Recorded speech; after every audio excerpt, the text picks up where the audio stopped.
اپنے چینل پر آپ کو ویلکم کہتے ہیں۔ روزانہ نئی کہانی سننے کے لیے اس چینل کو سبسکرائب کر لیجئے، شکریہ۔ میرے گھر میں 12 بچے تھے، 5 لڑکیاں اور 7 بچے۔ پہلے 4 لڑکے تھے اور بعد میں کبھی لڑکی کبھی لڑکا۔ میں گھر میں سب سے بڑا لڑکا تھا۔ میرے 6 ماہ بعد دوسرا بھائی پیدا ہوا۔ اب آپ سوچ رہے ہوں گے کہ 6 ماہ بعد دوسرا بیٹا ہونا کیسے ممکن ہے؟ تو بتاتا چلوں کہ ہماری 2 مائیں ہیں۔ خیر، میری آنکھ منہ اندھیرے ہی میں کھل گئی تھی، کیونکہ میں ہی مسجد میں صبح کی اذان دیتا تھا اور امامت بھی کرواتا تھا۔ میں اٹھا اور جلدی جلدی وضو کرنے لگا۔ مجھے وقت پر مسجد پہنچنا تھا۔ مسجد پہنچنے کے لیے جلد ہی گھر سے نکل جاتا تھا۔ میں وہاں پہنچا تو ابھی اذان دینے میں 10-12 منٹ باقی تھے۔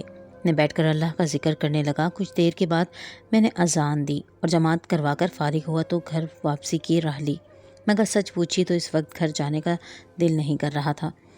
میں گھر پہنچا تو حسب معمول وہی شور شرابہ تھا۔ میں نے اپنے کانوں پر ہاتھ رکھ لیے۔ میرے والد نے 2 شادیاں کر رکھی تھیں اور میں نے ان کی طرف دیکھ کر عہد کر رکھا تھا کہ میں ہرگز شادی نہیں کروں گا۔ مجھے علم نہیں تھا کہ قسمت میرے ساتھ کیا کھیل کھیلنے والی ہے۔ مجھے 2 نہیں 3 بیویوں کو جھیلنا پڑے گا۔ آج میں آپ کو اپنی کہانی سناتا ہوں۔ میرا نام عباد الرحمن ہے اور میں لیل پور میں جو موجود دا فیصل آباد ہے کہ ایک متوسط سے علاقے میں رہتا ہوں۔ میں نے چھوٹی عمر میں ہی قرآن مجید حفظ کر لیا تھا اور جوانی کی دہلیز میں قدم رکھتے ہی مسجد میں فجر کی امامت اختیار کر لی، کیونکہ میں دنیاوی تعلیم بھی حاصل کر رہا تھا۔ خیر، اسی وجہ سے پورا علاقہ میری عزت کرتا تھا۔ یہاں کا بچہ مجھے مولوی صاحب کہہ کر پکارتا تھا، جبکہ میری عمر صرف 15 سال تھی۔ ہمارے خاندان میں شروع سے ہی رواج 2 شادیاں کرنے کا تھا، چاہے گھر کے حالات کیسے بھی ہوں۔ ہر مرد کو 2 بیویاں رکھنے کی بڑی چاہ تھی۔ جب سے میں نے ہوش سنبھالا تھا، اپنی ماں اور سوتیلی ماں کے بیچ ہمیشہ ناچاکیاں دیکھیں۔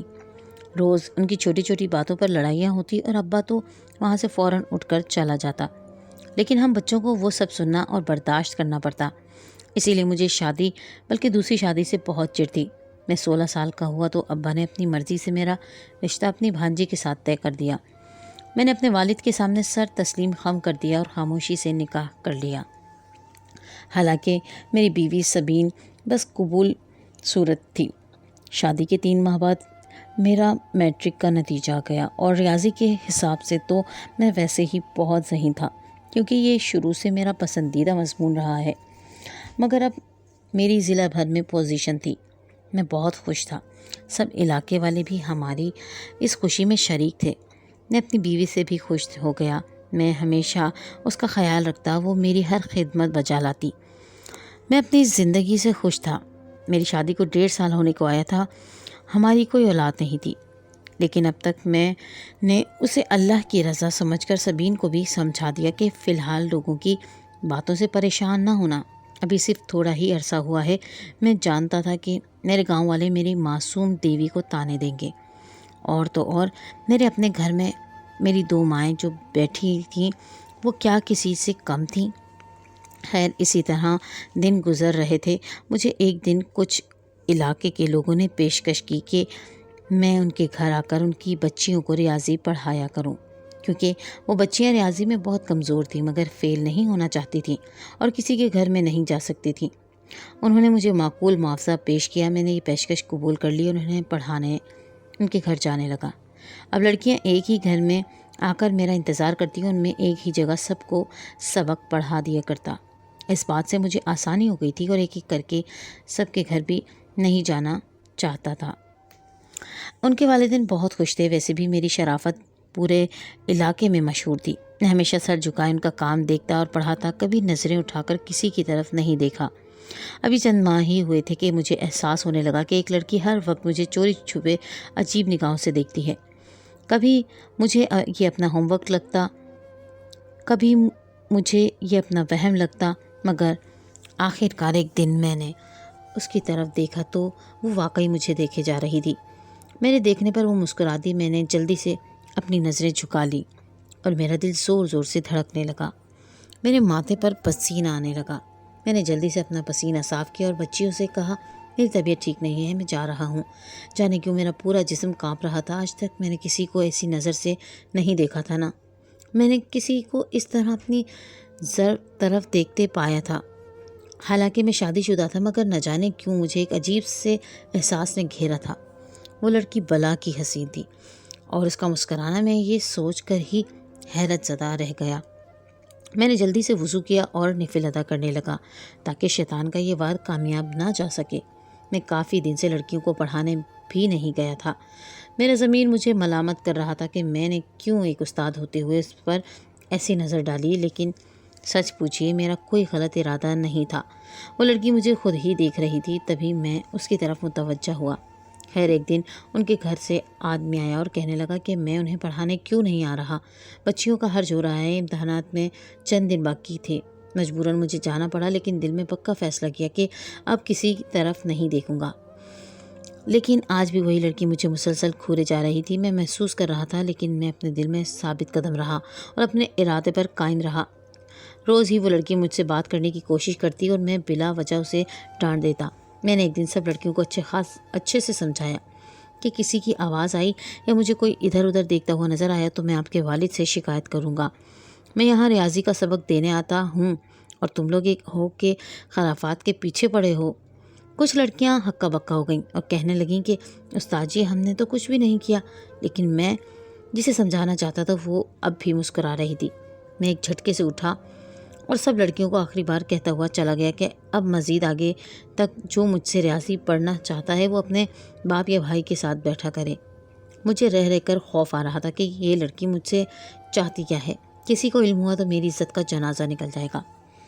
2 ماہ بعد ہی 9ویں جماعت کے لیے کچھ لوگ میرے گھر آ کر میری منتیں کرنے لگے کہ ہمارے پاس اتنا وقت نہیں، ہمیں آپ پر بھروسہ ہے، آپ پھر سے انہیں پڑھایا آیا کریں۔ میں پھر سے جانے لگا۔ ایک دن اس لڑکی نے مجھ سے مخاطب ہو کر کہا، استاد صاحب کیا یہ گناہ ہے کہ میں کسی کو پسند کروں؟ مجھے حیرت کا جھٹکا لگا۔ اگلے لمحے کہنے لگی، مجھے آپ سے محبت ہو گئی ہے۔ اس کی بات سن کر مجھے حیرت کا شدید جھٹکا لگا۔ میں نے جلدی سے ادھر ادھر دیکھا، سب لڑکیاں اپنا اپنا کام کر رہی تھی، کسی نے اس کی بات نہیں سنی تھی۔ اس کا نام مریم تھا۔ میں نے اسے سختی سے جھڑک دیا، یہ کیا بکواس کر رہی ہو؟ لیکن وہ اب بھی وہی بات دہرا رہی تھی۔ میں نے کہا، خدا را مجھے بدنام نہ کرو، میں شادی شدہ ہوں۔ میں وہاں سے اٹھایا، ساری رات مجھے نیند آئی۔ اس کا چہرہ میری آنکھوں کے سامنے آتا تو دل مچل جاتا کہ یہ بات بیٹھے بٹھائے اللہ تمہیں اتنی حسین بیوی دینا چاہتا ہے اور تو ہے کہ کفران نعمت کر رہا ہے۔ میں کروٹ بدل کر سوچ رہا تھا، اگر میں نے اس کی بات مان لی تو اسے رکھوں گا کہاں؟ اس چند کمروں کے گھر میں پہلے ہی اتنا رش تھا، اب تو میرے ساتھ سبین بھی تھی۔ انہی سوچوں میں رات کٹ گئی۔ آج مریم نے پھر سے وہی بات کر دی۔ نہ چاہتے ہوئے بھی میرا لہجہ اب کی بار نرم تھا۔ میں اسے سمجھا رہا تھا کہ ایسا بالکل بھی نہیں ہو سکتا، میرے پاس اسے دینے کے لیے کچھ بھی نہیں ہے۔ اس نے کہا، مجھے صرف آپ کا ساتھ اور آپ کی محبت چاہیے، میں آپ سے کچھ نہیں مانگوں گی۔ میں نے اسے کہا، میرا ایک کمرہ ہے، وہاں میری بیوی میرے ساتھ سوتی ہے۔ کہنے لگی، ہم چارپائی کے ساتھ پردہ لٹکا کر دوسری چارپائی ڈال لیں گے۔ اس کی باتیں سن کر میں سوچ میں پڑ گیا۔ اب میں اس کے بنا رہ بھی نہیں پا رہا تھا۔ نہ جانے اس نے مجھ پر کیا جادو کر دیا تھا۔ ہر وقت میرے خیالوں میں رہتی اس کی محبت نے میں اندھا ہو گیا تھا کہ میں یہ بھول گیا تھا کہ میں نے تو دوسری شادی نہ کرنے کی قسم کھائی تھی۔ مجبور ہو کر میں نے اس کے گھر اپنا رشتہ بھجوا دیا۔ اس کے گھر کے لوگ تو جیسے اسی انتظار میں بیٹھے تھے، اس نے فوراً ہاں کر دی۔ کچھ عرصے میں وہ میری بیوی بن کر میرے گھر آ گئی۔ میں نے اپنے کمرے میں پڑی چارپائی کے ساتھ کچھ فاصلے پر پردہ لٹکا کر دوسری چارپائی ڈال دی۔ ہمارے ہاں یہی رواج تھا، جگہ نہ ہونے کے باعث لوگ اسی طرح کرتے تھے۔ اب میں بہت خوش تھا۔ مریم کی سنگت میں مجھے لگ رہا تھا کہ میری شادی ابھی ہوئی ہے۔ پہلے تو بس یوں ہی زندگی گزار رہا تھا۔ مریم میرا بہت خیال رکھتی، وہ سبین کا بھی ساتھ خیال رکھتی۔ ویسے سبین بہت صابر لڑکی تھی، اس نے کبھی اف تک نہیں کی تھی، نہ حرف شکایت زبان پر لاتی۔ وہ کام کاج میں مصروف رہتی۔ میری مریم سے شادی کو 3 ماہ ہو چکے تھے۔ ایک دن میں جلدی گھر آیا تو دیکھا کہ وہ گھر پر نہیں تھی۔ میں نے سبین سے پوچھا تو اس نے کہا کہ آپ کے جانے کے بعد وہ گھر سے نکل جاتی ہے، آپ کے واپس آنے کے وقت ہی واپس آتی ہے۔ یہ بات میرے لیے کافی حیرت انگیز تھی۔ بھلا ایسی کیا بات ہے جو وہ میری غیر موجودگی میں گھر سے باہر جاتی تھی؟ اگر وہ مجھے بتا کر جاتی تو میں منع تھوڑی کرتا۔ خیر میں نے سوچا کہ اپنے میکے گئی ہوگی، ضرور مجھے نہ پا کر اسے یہاں اچھا نہیں لگتا ہوگا، جس طرح میں اسے دیکھ کر بے چین ہو جاتا تھا۔ جب وہ گھر آئی تو مجھے دیکھ کر بہت خوش ہوئی، کہنے لگی آپ آ گئے۔ میرے پوچھنے پر اس نے بتایا کہ وہ اپنے میکے گئی تھی۔ میں نے اسے اپنی بے قراری بیان کی تو وہ ایک ادا سے ہنسنے لگی، کہنے لگی آپ نے مجھ سے بھی پوچھا کہ میں کتنی دیر تک آپ کا انتظار کرتی رہی ہوں۔ میں اس کی باتوں سے اس کا بھی اور دیوانہ ہو جاتا، لیکن کچھ دنوں بعد مجھے پتہ چلا کہ وہ اچانک کہیں غائب ہو جاتی ہے۔ اب میں سوچ میں پڑ جاتا، اگر وہ مجھ سے محبت کرتی ہے تو مجھے بتاتی کیوں نہیں؟ اس کا رویہ بھی بہت عجیب ہوتا جا رہا تھا، ہر وقت کسی سوچ میں گم رہتی۔ میں نے دیکھا اب مجھے زیادہ وقت نہیں دے پاتی تھی، جلد ہی سو جاتی، مجھے دیکھ کر کسی نہ کسی کام میں مصروف ہو جاتی۔ مجھے بہت کچھ سمجھ میں آ رہا تھا، لیکن میں اسے کچھ کہہ نہیں پا رہا تھا۔ میں اس سے شدت سے محبت کرتا تھا اور اسے ناراض بھی نہیں کرنا چاہتا تھا، لیکن وہ ہر وقت کھوئی کھوئی سی رہتی تو مجھے اکثر ہی کچھ غلط ہونے کا احساس ہوتا۔ ایک دن میں کام پر جانے کے بجائے اپنے سسرال چلا گیا۔ مریم کے میکے وہاں سب نے میری خوب آبوقت کی۔ باتوں باتوں میں نے اپنی ساس سے پوچھا کہ مریم آج کل کچھ پریشان سی لگتی ہے، کیا اس نے آپ کو کچھ بتایا ہے؟ میں نے سوالیہ نظروں سے خالہ کی طرف دیکھا تو وہ حیرت میں پڑ گئی۔ نہیں بیٹا، مجھے تو اس نے کچھ نہیں بتایا۔ خالہ وہ روزانہ آپ کے پاس آتی ہے، آپ نے محسوس نہیں کیا؟ میں نے کہا تو خالہ ہنسنے لگی، ارے بیٹا کیا بات کر رہے ہو، اسے تو یہاں آئے ہوئے 2 ماہ کا عرصہ گزر گیا ہے۔ میں تو ترس گئی ہوں اسے دیکھنے کو، مگر وہ اپنے گھر میں اتنی خوش ہے کہ میں کے آنے کا نام ہی نہیں لیتی۔ خالہ کی باتیں تھی یا پھر پگھلا ہوا سیسا، مجھے اپنے کانوں پر اعتبار نہیں آ رہا تھا کہ اگر وہ میکے نہیں جاتی ہے تو کہاں جاتی ہے۔ مجھے اپنی سانسیں بند ہوتی ہوئی محسوس ہوئیں، سر چکرانے لگا۔ میں نے جلدی سے اپنا سر تھام لیا، میں کچھ نہ بول پایا، بمشکل وہاں سے اٹھا اور گھر کی طرف چل دیا۔ میرے پیر من کے ہو رہے تھے، یہ کون سا کھیل کھیل رہی تھی؟ میرے ساتھ کے محبت کا جھانسا بھی دیتی اور محبت میں خیانت بھی کرتی۔ اگر وہ کچھ غلط نہیں کر رہی تھی تو اس نے مجھ سے جھوٹ کیوں بولا؟ انہی سوچوں میں گم میں اپنے گھر پہنچا تو حسب توقع وہ گھر پر نہیں تھی۔ میں جاتے ہی بستر پر گر گیا۔ سبین دوڑ کر میرے پاس آئی، وہ پانی لے کر آئی۔ میں نے پانی پی کر اسے کہا کہ مجھے کوئی نہ جگائے، میں سونے لگا ہوں۔ وہ کمرے سے چپ چاپ نکل گئی۔ میں آنکھوں پر بازو رکھ کر رو پڑا۔ میرے ضبط کے سارے بندھن ٹوٹ گئے۔ مریم کی بے وفائی کا یہ صدمہ میں کیسے جھیل سکتا تھا؟ میں روتا رہا، اسی وجہ سے مجھے رات تک بخار چڑھ گیا۔ میں نے بمشکل سبین کو آواز دی تو مریم نے دروازہ کھولا۔ اسے دیکھ کر میرا حلق تک کڑوا ہو گیا۔ میں نے بے رخی سے منہ پھیر لیا۔ میں نے سبین کو آواز دی تھی۔ میں نے دوسری طرف منہ کر کے کہا، وہ کھانا بنا رہی ہے، کیسی طبیعت ہے آپ کی؟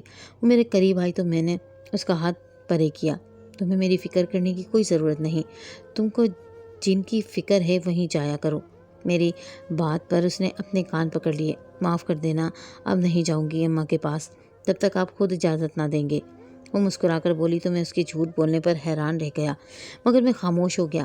اس سے بات کرنے کا دل بھی نہیں چاہ رہا تھا۔ دوسرے دن میں نے اسے کہا کہ تم جا سکتی ہو میکے، میں ناراض نہیں ہوں۔ میں کام کے لیے نکل آیا، اصل میں آج مجھے معلوم کرنا تھا کہ وہ کہاں جاتی ہے، لیکن مجھ سے غلطی ہو گئی کہ میں کام پر نکل آیا۔ مجھے اس کا وہیں پر انتظار کرنا چاہیے تھا، جبکہ وہ پہلے ہی نکل چکی تھی۔ اب میں اسے کہاں ڈھونڈتا، لیکن میرے صبر کا پیمانہ لبریز ہو گیا تھا۔ میں اس کے میکے گیا، اس کی ماں سے پوچھا کہ آپ کی لاڈلی بیٹی کہاں ہے، وہ یہاں تو نہیں آئی؟ تب میں نے سارا قصہ ان کے گوشت گزار کیا۔ میری بات سن کر وہ کچھ پریشان ہوئی، لیکن پھر کچھ سوچ کر کہا کہ بیٹا، ہو سکتا ہے کہ وہ نازیہ کے گھر جاتی ہو۔ کون نازیہ؟ میں نے پوچھا تو انہوں نے بتایا کہ وہ میری بھتیجی اور اس کی بہت پکی سہیلی ہے، اس کے بنا وہ ایک پل بھی نہیں رہ پاتی اور شاید تمہیں کہہ نہیں پاتی ہے، اس لیے میکے کا بہانہ کرتی ہے۔ میں اس کے بھائی کے ساتھ نازیہ کا گھر پہنچا تو وہ صحن میں اسی کے ساتھ بیٹھی باتوں میں مصروف تھی۔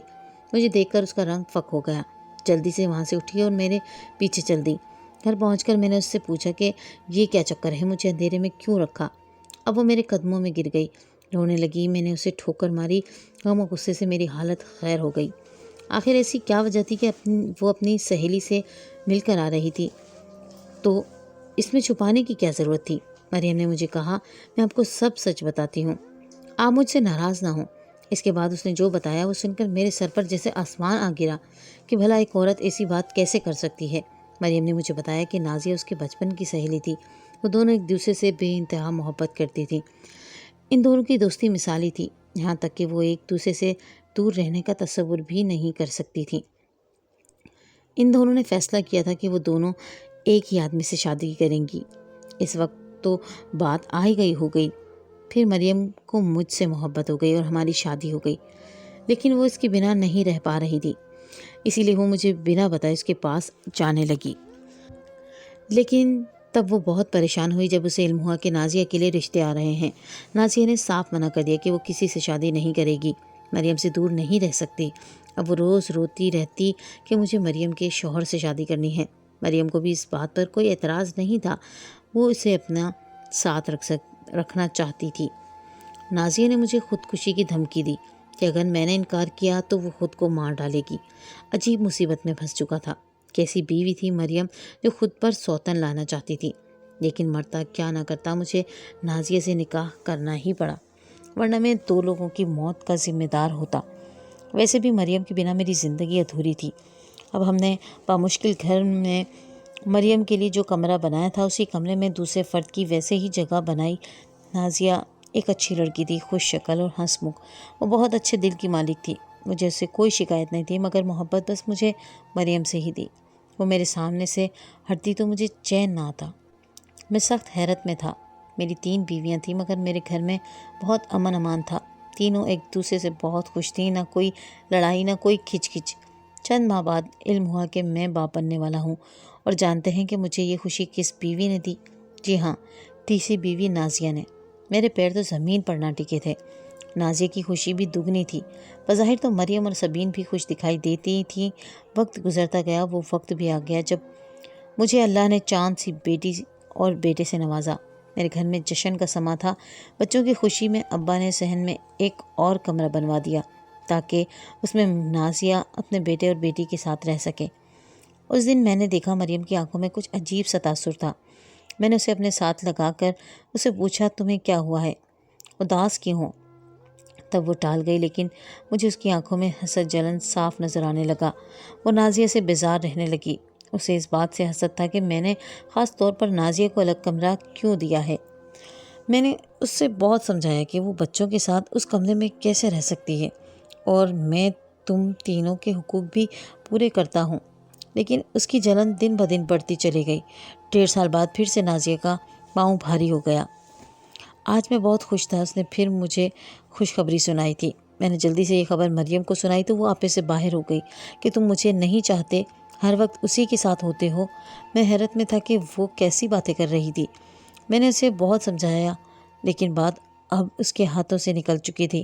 وہ جلن میں اس حد تک پہنچ چکی تھی کہ کچھ بھی بول سکتی تھی، لیکن وہ اتنا بڑا قدم اٹھائے گی میں یہ نہیں سوچ سکتا تھا۔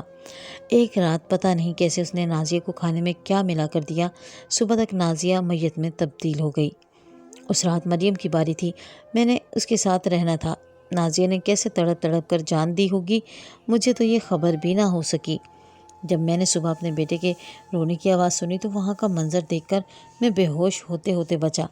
نازیہ کا سر ایک طرف کو ڈھلکا ہوا تھا، منہ سے خون آ رہا تھا۔ میں نے سب کو اکٹھا کیا۔ سب سے پہلے مریم وہاں آئی اور اس کی شکل دیکھ کر بولی، مر گئی؟ یہ پھر زور زور سے ہنسنے لگی۔ میں نے حیرت سے دیکھا، وہ کبھی روتی کبھی ہنستی۔ دیکھو دیکھو، میں نے اپنی بہن کی جان لے لی، میں ڈائن ہوں۔ وہ روتی اور ساتھ میں چلاتی جا رہی تھی۔ مجھے نازیہ کا صدمہ کم نہ تھا، مریم بھی اوپر سے ایسا کر رہی تھی۔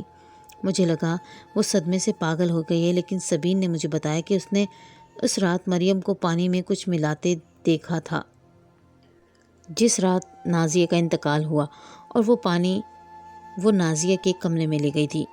اب میں صدمے سے بے حال ہو گیا تھا۔ مریم نے واقعی اسے مارا تھا، جسے وہ خود ضد کر کے اپنے گھر لے آئی تھی، صرف جلن اور حسد میں۔ لوگ مجھے رشک کی نگاہوں سے دیکھتے تھے کہ میری 3 بیویاں ہیں اور خوش قسمت ہوں۔ اب وہی لوگ مجھے ترس کی نظر سے دیکھتے کہ بات کی ایک بیوی مر گئی اور ایک پاگل ہو گئی۔ میں سخت پریشان تھا۔ مریم اپنا ذہنی توازن کھو چکی تھی۔ حسد میں اس نے یہ قدم تو اٹھا لیا، مگر بعد میں صدمہ برداشت نہیں کر پائی۔ میرے بیٹے فرحاد اور بیٹی فروا کو بھی مریم سے خطرہ تھا۔ سبین نے ڈھکے چھپے الفاظ میں باور کرایا کہ مریم کو جب دورہ پڑتا ہے تو وہ بچوں پر جھپٹ پڑتی ہے، اور میں اسے روک نہیں پاتی کیونکہ اس میں طاقت بہت ہے۔ یہ سن کر میں خوف زدہ ہو گیا۔ اب گھر والوں سے صلاح مشورے کے بعد مریم کو شہر میں پاگلوں کے اسپتال میں داخل کروا دیا، اور ڈاکٹروں کا کہنا تھا کہ اس کو شاید 5 سال 10 سال بھی لگ جائیں مکمل صحت یاب ہونے میں۔ جب میں شہر سے واپس آیا تو غم سے برا حال تھا۔ سبین کی گود میں بچوں کو دیکھا تو خوشی ہوئی۔ وہ انہیں فیڈر سے دودھ پلاتی، نہ جانے کیا باتیں ان سے کرتی کہ بچے بھی خوش لگتے تھے۔ میں نے سبین کا ہاتھ تھام کر اس سے کہا کہ مجھے معاف کر دو، میں نے تمہارا کوئی حق کھایا ہوگا جس کی مجھے سزا ملی۔